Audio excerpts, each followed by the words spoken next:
नमस्कार, स्वागत है आपका सीएनबीसी आवाज एंड मोतीलाल ओसवाल स्टूडियोज में। कमोडिटी राउंडअप में मैं हूं मनीषा गुप्ता और हमारी टॉप हेडलाइन आज यहां पर सोने चांदी पर है, जहां पर जोरदार मुनाफा वसूली पिछले 2 और 3 सेशंस में देखने को मिली है।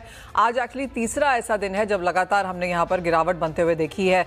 सोने की अगर बात की जाए तो ये 6% अपने ऑल टाइम हाई से गिर चुका है और चांदी ने इसी हफ्ते में 10% की गिरावट दिखाई है। अब यहां से क्या क्यूज देखने को मिल सकते हैं, इस पर करेंगे चर्चा। साथ ही बात करेंगे चीनी की, जहां पर अंतर्राष्ट्रीय बाजारों में हमने जोरदार गिरावट आते हुए देखी है। भारतीय बाजारों की बात की जाए तो यहां पर भी हल्की सी गिरावट लगातार बनती रही है। चीनी कॉस्ट ऑफ प्रोडक्शन के आसपास कारोबार कर रही है। यहां से किस तरह की डिमांड है, कैसे रह सकते हैं प्राइसेस, इस पर करेंगे चर्चा। हमारे साथ जुड़ रहे हैं जीजेसी के chairman Rajesh Rokade, energy expert Narendra Taneja, Kedia advisories से अजय केडिया और ब्रेक के बाद हमारे साथ होंगे इस्मा के डीजी दीपक बलानी। आप सभी का कार्यक्रम में स्वागत है। आप सभी को ढेर सारी फेस्टिविटीज। शुरुआत यहां पर सोने चांदी से कर लेते हैं और वो आपकी स्क्रीन्स पर लेकर आएंगे कि प्राइसेस फिलहाल यहां पर कैसे कारोबार कर रहे हैं। और आपको याद भी दिला दें कि सोने में हमने बहुत ज्यादा तेजी आते हुए देखी थी। ऑलमोस्ट 1,30,000 के लेवल्स बनते हुए नजर आए थे। भारी गिरावट के बाद निचले स्तरों पर कुछ खरीदारी लौटी है, तो आप देख सकते हैं 1.5% की तेजी यहां पर भारतीय बाजारों में। चांदी के साथ भी कुछ यहां पर ऐसा ही देखने को मिला है। पूरा हफ्ता ऐसा बीता कि प्रीमियम पे लोगों ने चांदी खरीदी है और उन स्तरों से खासी मुनाफा वसूली के साथ कारोबार। आज मुझे याद है आप लगातार हमें कहते भी रहे कि मैं सोना चांदी नहीं खरीदूंगा, अगर बेचूंगा नहीं तो डिप्स पे खरीदूंगा, लेकिन फिलहाल नहीं खरीदूंगा। एग्जैक्टली वही हमने होता हुआ देखा भी है। जो ये मुनाफा वसूली है, क्या ये सिर्फ शुरुआत है? यहां से किस तरह के प्राइस मूव सोने और चांदी में आप एक्सपेक्ट करते हैं? नमस्कार मनीषा जी, सबसे पहले तो आप सभी को दीपावली की शुभकामनाएं। दीपावली एक दिन का पर्व नहीं होता, ये पूरे 1 महीने का होता है। तो डेफिनेटली ये चीज बिल्कुल सोने चांदी में जो एक रश लगा हुआ था फिजिकल मार्केट में, कभी हमने नहीं देखा। 30,000 तक का प्रीमियम हमारे यहाँ पे एमसीएक्स पे 1,70,415 का हाई लगाया था, बट फिजिकल में 2 लाख का लेवल भी पार कर गया था। और ये ऐसा फोमो था जिससे बचना बहुत जरूरी था। तो मैंने 15-20 दिन नहीं, महीने 1.5 महीने से पकड़ रखा था कि यस, यहाँ पे अब बाइंग नहीं करनी चाहिए, रिस्क ज्यादा है। और ऐसा ही होता हुआ दिखाई दिया, क्योंकि हाई से अगर अभी तक हम देखें तो सोना करीबन 8.86%, मतलब लगभग 9% की गिरावट दिखाया है और चांदी ने 15.5% की गिरावट दिखाई। होता क्या है, अगर हम ट्रेड के लिए कोई चीज ले रहे हैं तो हम 2, 4, 5% में निकल जाते हैं, लेकिन जब ऐसा फॉल आता है तो कंटिन्यू हमने लोअर सर्किट लगते हुए देखे हैं। तो मुझे लगता है यस, अभी भी इसमें स्टीम बाकी है। ये हफ्ते में 3 इंपॉर्टेंट ट्रिगर्स थे जिसके ऊपर नजर थी, जिसकी वजह से ये प्रॉफिट बुकिंग आई। पहला था कि यूएस चाइना की जो बैठक है वो कुछ ना कुछ टैरिफ कंसर्न्स को कम करेगा। यूएस इंडिया में थी, वहां पे भी अब अटकलें लग रही है, 15-16% के टैरिफ पे आ जाएंगे। यूएस रशिया, यूएस यूक्रेन, यहाँ पे क्या नया आने वाला है, इसको लेकर हमने देखा एक प्रॉफिट बुकिंग हिट हुआ। हालांकि डॉलर इंडेक्स में रिकवरी बननी है, 99 के करीब है। मेरा अभी भी मानना है कि डॉलर इंडेक्स एक स्ट्रांग मूव के लिए तैयार कर रहा है। 100 के ऊपर 102.40 तक का लेवल हम दिसंबर एंड तक देख पाएंगे। अगर डॉलर में रिकवरी आती है तो मेटल अंडर परफॉर्मिंग करेगा। तो टाइमिंग हो सकता है कि इतनी बड़ी गिरावट के बाद अगले 2 दिन हम एक रिकवरी देखें, बट अभी भी इन्वेस्टमेंट के पॉइंट ऑफ व्यू से सोना चांदी लेना थोड़ा सा अभी भी रिस्की ज्यादा रहेगा। थोड़ा सेटल होने दीजिए, बट अभी भी गिरावट रह सकती है आगे। कितने परसेंटेज की गिरावट देखेंगे अजय? देखिए, फ्रैंकली जनरली हम 8-10% पकड़ के चलते हैं सोने में, लेकिन वो हो चुकी है। लेकिन अभी भी जो फैक्टर्स है मनीषा जी, वो मुझे नहीं लगता अभी भी कूल डाउन हुआ है। तो वर्स्ट इन केस अभी भी अगर हम पकड़ के चलते हैं तो 15% तक गोल्ड अभी भी जाने की ताकत रखता है। मुझे लगता है ये जो रैली स्टार्ट हुई वो 36-40 से हुई थी।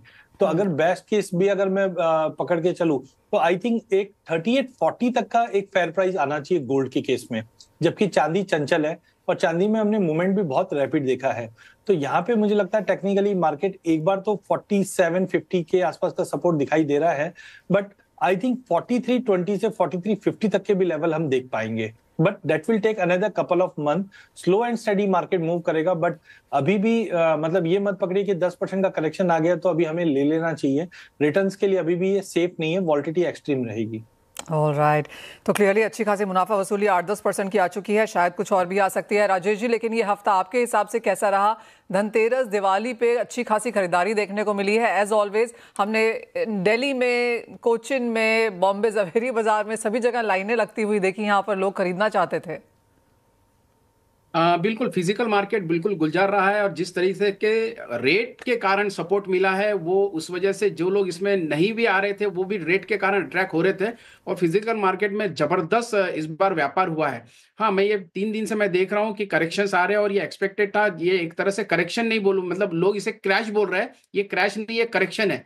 और ये गिरावट डरने के लिए नहीं, ये खरीदने के लिए अभी सही रेट्स है। मैं अभी भी मार्केट में बहुत ज्यादा मतलब मजबूत गोल्ड मार्केट को समझ रहा हूँ। ये एक तरह से ठहराव है, ये पतन नहीं है। ये बात समझना बहुत जरूरी है। गोल्ड मार्केट में वन वन साइड जो बुल रन चल रहा था, ऐसे कंडीशन अगर एक करेक्शन आता है, इससे ये है कि ये ब्रीदिंग पीरियड है, और ये ब्रीदिंग पीरियड में 1-2 दिन 4 दिन का ये रह सकता है।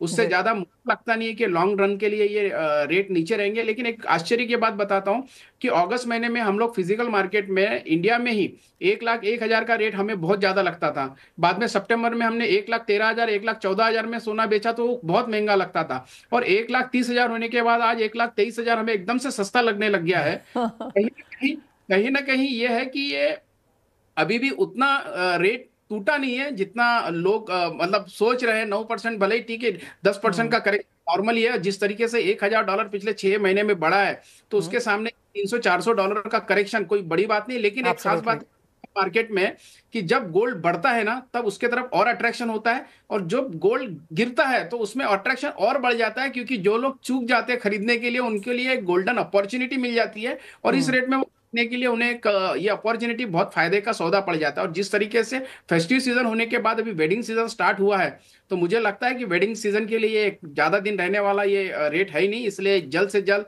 वेडिंग सीजन में भी लोगों ने खरीदारी करके अपने जो इच्छाएं थी वो पूरी कर लेना चाहिए, ऐसा मुझे लगता है। Alright Rajesh ji, I remember, I know GJC कुछ नंबर्स के साथ भी काम कर रहा है कि कितना सोना इस बार बिका है।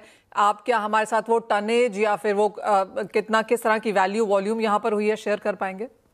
हाँ बिल्कुल मनीषा जी, देखिए ये इंडस्ट्री करीब करीब अगर मैं इसको पिछले साल के मुकाबले में देखता हूँ, तो 800 टन के आसपास इंपोर्ट होता है। 300 से 400 टन का हमारा रिसाइकल होता है गोल्ड।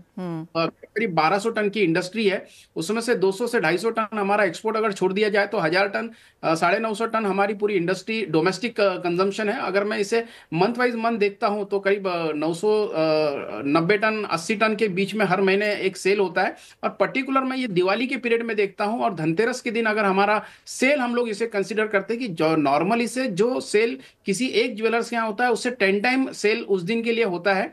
तो मोटा मोटा अगर मैं एक दिन का सेल देखता हूं, तो धनतेरस के दिन मोटा मोटा 40 टन के आसपास गोल्ड पूरे इंडिया में बिका होगा। और उसके बाद आपने देखा होगा सैटरडे को धनतेरस के साथ साथ संडे एक ओवरलैपिंग मुहूर्त आने के वजह से सेकेंड डे भी एक मुहूर्त माना गया, और इस वजह से भी 15 टन के आसपास सेकेंड डे भी सेल हुआ है हमारा। अगर ये पूरा मैं सप्ताह देखता हूं अभी तक के, अभी से आज तो भाई दूज है, लेकिन ये अगर मैं और पंचमी तक के देखता हूं, तो मोटा मोटा 100 टन के आसपास का पूरा व्यापार और व्यवहार होने का मुझे सिर्फ गोल्ड में लगता है। इसके अलावा सिल्वर और डायमंड की एक अलग डिमांड है, तो वो भी है। तो ये ओवरऑल हमारे पास रिपोर्ट पूरे हिंदुस्तान से हमने लिए है, तो एक अच्छा खासा सभी तरफ से फीडबैक है। हाँ, वॉल्यूम वाइज मैं देखता हूं तो थोड़ा सा पिछले साल के मुकाबले सेम है, लेकिन वैल्यू वाइज देखता हूं तो करीब करीब 40% के आसपास का, ये 35 to 40% एक्स्ट्रा अमाउंट वाइज बढ़ा है सबका सेल। राजेश जी बहुत शुक्रिया साथ जोड़ने के लिए। तो क्लियरली यूफोरिया यहाँ पर मार्केट्स में काफी रहा है, और जैसे राजेश जी ने हमें कहा भी कि सोना बढ़ता है तो लोग खरीदते हैं, गिरता है तो और भी ज्यादा खरीदते हैं, तो दोनों ही तरीकों से हमने यहाँ पर स्ट्रॉन्ग बाइंग आते हुए देखी है।